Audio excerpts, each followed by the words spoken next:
Elle avait plus ses 18 ans. Elle était plus jeune depuis longtemps. Mais elle pensait qu'on va se marier, la Dorothée. Pour sûr que quand une bonne fée, elle avait fait tomber sur le village un acadio, enfin, je veux dire, une forte pluie, quoi. Mais ça, c'était une pluie extraordinaire, hein. C'était une pluie de beauté. Ben, la Dorothée, elle s'était pas trouvée dessous. Ce qui fait qu'elle n'était restée désavantagée. Elle avait une goule à biser une bique entre les deux cornes. C'était pas de sa faute, la pauvre. Bon, puis elle était un peu bigote. Puis ça plaît pas bien aux gars, hein. Puis elle était avaricieuse aussi, un peu, oui. L'hiver, elle faisait de la soupe pour 3-4 jours. Et l'été, elle se nourrissait de pain égermillé dans du baraté, du fromage de Cibic, des fruits de son verger.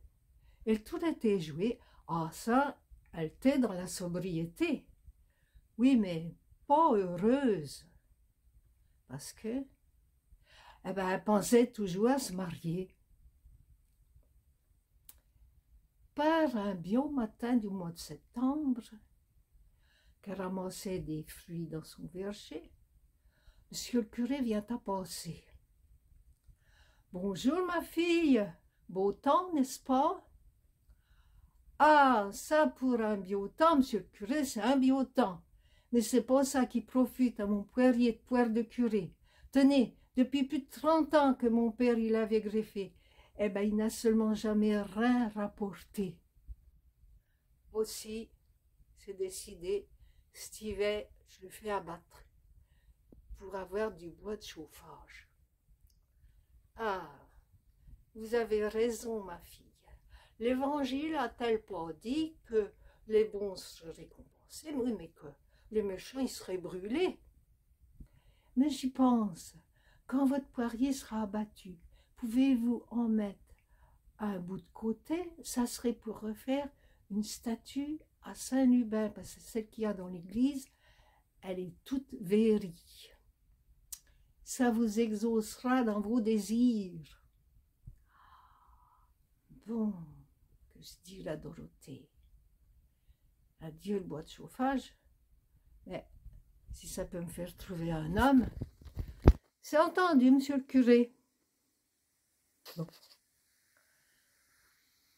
Là, l'hiver est venu, le poirier abattu, pauvre poirier, pas de chance.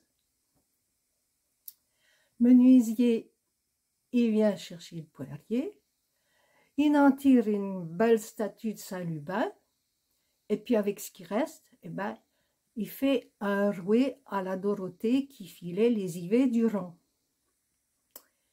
Bon, voilà maintenant venu le jour de l'inauguration de Saint-Lubin dans sa niche à l'église.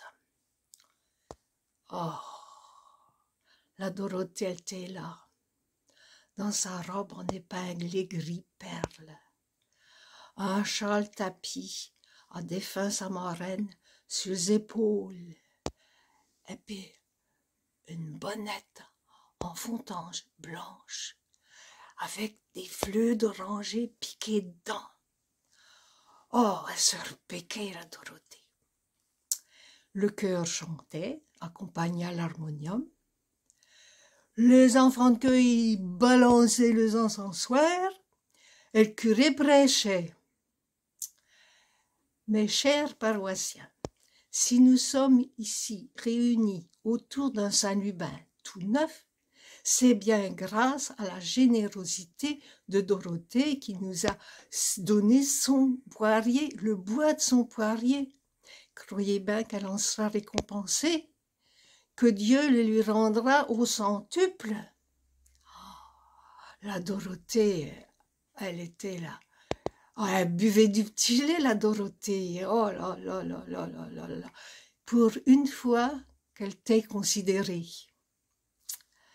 À la sortie de l'église, les cloches sonnaient encore à toutes volées. Et elle pensait à Dorothée, c'est comme ça que les cloches sonneront le jour de mon mariage. Et puis, il semblait bien que les gars, ils la regardaient.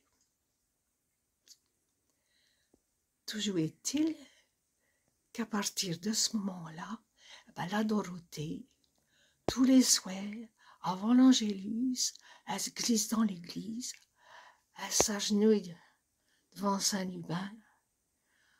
Oh, grand Saint-Lubin, faites que je me marie dans l'année avec le gars Polyte.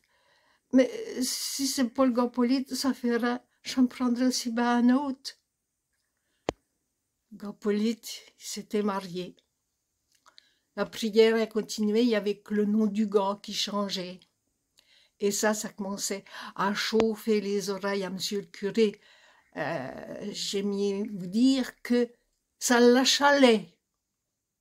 Ce qui fait que, un beau soir, il se glisse derrière la niche à Saint-Lubin.